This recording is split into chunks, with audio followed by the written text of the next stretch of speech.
My name is Elise, a 33-year-old corporate employee. I've been married for 2 years to my husband Luke, who's 3 years older and works at a sister company to mine. From the get-go, we've been living with his parents in a 2-family home setting. Luke is the second of 2 brothers. He has an older brother named Cody, who's 6 years his senior. Before we got married, it seems like Cody and his parents were the ones living together. Cody's wife Christy, however, is a chatterbox and pretty competitive. She often clashed with her similarly strong-willed mother-in-law. Eventually, Cody and his dad got fed up with these family squabbles and decided to move out. But Luke had been living alone since he started working, so neither of us ever really considered the idea of living with his parents. So when his mom abruptly announced, "After you two get married, you'll be living with us," not only were my parents and I shocked, but so was Luke. "Why now? I thought we were going to live in my current apartment at least until we have kids, since it's convenient for Elise's commute." Wait, thought? That makes it sound like living together was inevitable. Despite that unsettling feeling, we realized the commutes would be roughly the same whether from Luke's apartment or his parents' house. Plus, their house, built by Luke's grandfather, is pretty old but has a main house and a guest house, so we thought we'd have enough privacy. So we agreed to move in. Once we did, though, I quickly regretted it. At that time, his mom in her mid-60s started complaining about back pain and dizziness. She pushed all household chores onto me, from cleaning their house to laundry and shopping.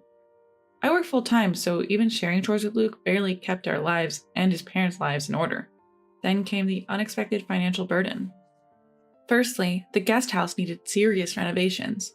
The guest house looked livable from the outside when we first saw it, but once you actually go in, there's no denying it needs more than a simple patch job. The bathroom, kitchen, roof, floors, everything shows significant wear and tear. But hey, it's our space. Of course we're going to pay for the renovations. What caught us off guard was when my mother-in-law saw the newly renovated guest house and demanded we do the same for the main house. "Surely you wouldn't fix up your guest house and leave your parents to live in a run-down place." "But we can't afford to do everything all at once." "Why is Elise working then? To support us, her in-laws, right?" "Exactly, Luke. We blessed you with marriage. You should serve us in return." And so, not only did they want the house renovated, but they wanted new high-end furniture and appliances, saying the newly renovated rooms deserve the best. On top of that, they even make us pay for every little thing, from a single green onion to a roll of toilet paper. Despite trying to save by bringing our own sandwiches, my in-laws order delivery or dine out daily. And guess who pays for that? They used the family card that they made Luke get. Thanks to this situation, Luke and I struggle to save even a tiny bit of money. Every month, right before the credit card bill's due, we're stressing out, trying to balance the family budget. We've both talked to my in-laws saying, "Father-in-law, mother-in-law, we appreciate you, but you need to tone it down a bit." Luke even added, "Exactly. From renovation costs to daily expenses, utilities, and even property taxes, you're making us cover it all. Children supporting their parents is only natural." "Yeah, are you out of your mind complaining about this?" We'd been severely scolded, ending in a pattern where both of us would resort to crying to get our way. But even that lifestyle had gone on for over 2 years. Just as we were approaching the 3rd year, my mother-in-law and the Cody couple suddenly told us, "We're moving in. You have to move out. Christy told me that Cody got laid off," they said.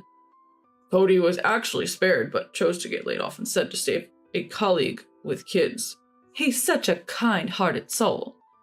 "But you have 1-year-old twins yourself. How irresponsible can you be? How will you manage living expenses if you move in?" "Cody graduated from a prestigious university. Unlike you, Luke. He can find another job in no time." "Then why does he need to move back home?" "He doesn't have a choice. He's living in company housing from his old job. He has to move out by the end of the month." "Moving frequently with small kids is hard, you know. At least Christy isn't a disappointing daughter-in-law who hasn't given us any grandkids. What's your problem?" So there we were, Luke and I, sitting on the floor for 2 hours in front of my in-laws on their comfy sofa. Finally, we'd had enough. "Fine, we'll move out this week." "Yes, we should," I said. "We've learned plenty about family from you, mother-in-law and father-in-law. It's time to put that wisdom into practice, right, Luke?" "Haha, finally getting it, are you?" "Yeah, just like Elise said, we're happy to do it." "Great, case closed." With that, Luke and I turned our backs on our chuckling in-laws and headed for the guest house. 2 weeks later, we had movers arranged and relocated with no time to spare. We opted for the full packing service because time was of the essence. We timed our move during my in-laws' regular lunch and karaoke with friends, so there were no complaints about the stuff we were taking. We wrapped up all the formalities in 3 days, using up our paid leaves, and starting our new life, until one day, I got a call from the front desk at work. "Someone claiming to be family is here to see you." Whew. I had a feeling she'd show up soon, but I didn't expect her to barge in on me instead of Luke. I quickly text Luke. She went to your place, huh? Sorry for the inconvenience." "No worries, but what should we do? I don't want to cause trouble at the office." "Just tell them I had to step out for a meeting." "Do you think that'll work?" "Heck, Cody has 1-year-old twins himself. What's he planning to do about expenses if he moves in?" "Got it." So I passed the message to the front desk and my in-laws left as agreed. That night, as Luke and I pulled into the parking lot of our in-laws' compound, our in-laws and Cody and his spouse rushed out of the main house and guest house to greet us. A closer look revealed that both mom-in-law and dad-in-law had a baby strapped to their backs, probably Cody's twins.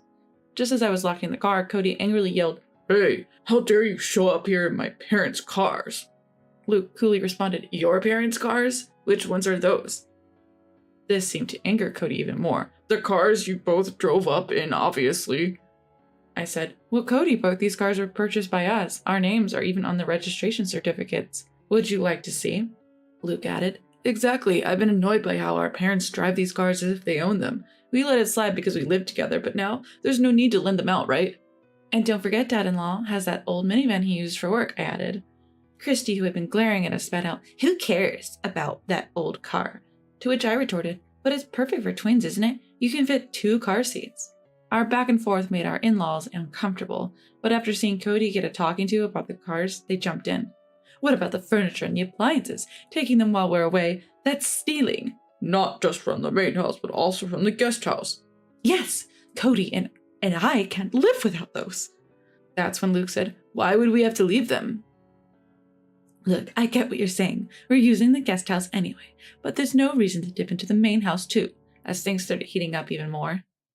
"Why, isn't that stuff we all pitched in for?" I asked, trying to understand their logic. "Ugh, such arrogance. Even so, once you gave it, it's ours," father-in-law fired back. At this point, Luke chimed in. "Whoa, hold on. We never gave you anything. We just lent it. There's no memory of us ever saying we're giving it to you. And there's no transfer of ownership on paper." Both father-in-law and mother-in-law looked utterly shocked at his response. Piling on, Luke continued. "We were living together, so we lent stuff as a courtesy. Now that we're living separately, why would we keep lending you things? We just took back what's ours. Is that a problem?" As we exchanged smiles. Everyone seemed to snap back to reality. "Well, we have washing machines and fridges too." "You don't need 2 of each, do you?" "Exactly, so why not lend it to us again?" "Yeah, wherever you've moved, stuffing everything into a small space will just make it even more cramped," they argued. Luke and I grinned at each other. "Well, true. We're pretty packed right now." "Absolutely, it's a tight fit," we agreed. Christy started to say, "In that case," but we cut her off. "Remember, it's a storage room, so it's supposed to be cramped," we chuckled. "Exactly. Until the official contract is done, this is how it has to be," we concluded. This left Cody and our in-laws with a look of utter confusion on their faces. Then Luke dropped a bombshell. "Oh, by the way, both of us are moving to Boston next month." From there, Luke smoothly explained that both of us had originally been offered positions at the corporate headquarters, but we had turned them down because we were living with my in-laws. However, now that the obstacle of living with my in-laws was removed, we had both accepted the transfers and happily received internal notifications for positions at the corporate headquarters. Even better, if all goes well, we could be working there until retirement. As luck would have it, Luke's colleague, who was going overseas for an extended period, wanted to sell his high-rise condo, so everything fell into place quickly. "Wait, you guys are going to live in a high-rise condo in Boston?" "Man, life sure does throw some curveballs, doesn't it?" "Totally. If Cody and the gang hadn't told us to move out so they could live here, we wouldn't have stumbled upon this jackpot." "But how could we even afford a high-rise condo? That seems unreal." "That's thanks to Elise's dad. He provided the down payment."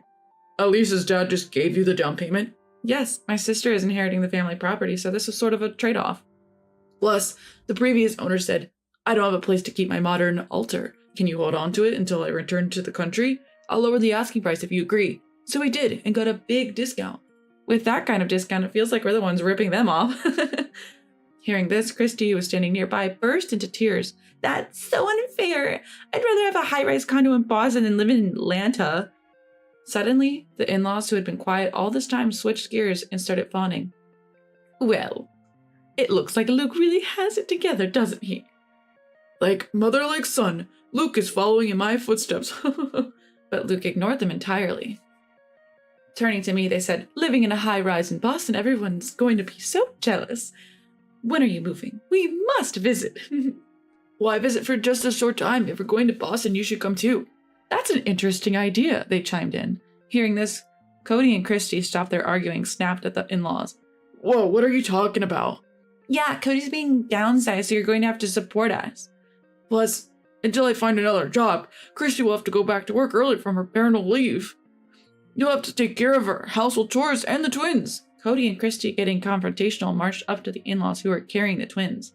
The tension must have reached the babies, who started crying, waking up the entire neighborhood.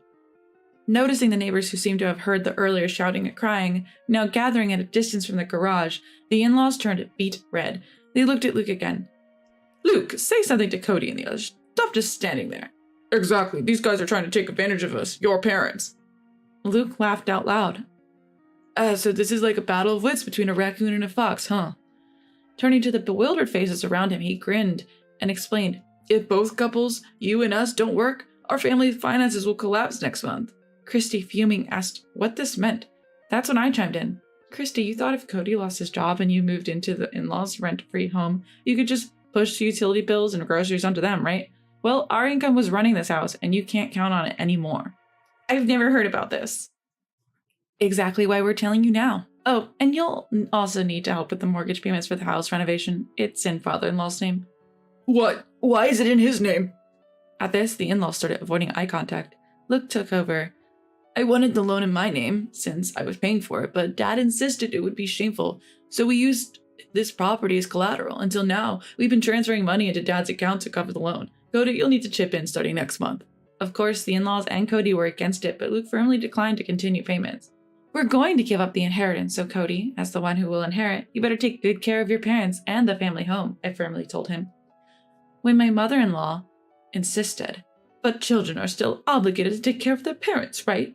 Luke brushed it off, saying, well, considering we've been covering your living expenses and loan payments for the past 2 years, I'd say that pretty much balances out any future caregiving costs I'd have as a son, don't you think? Finally looking at me, he said, let's go home, love. I responded, goodbye, everyone. I doubt we'll meet again. Take care.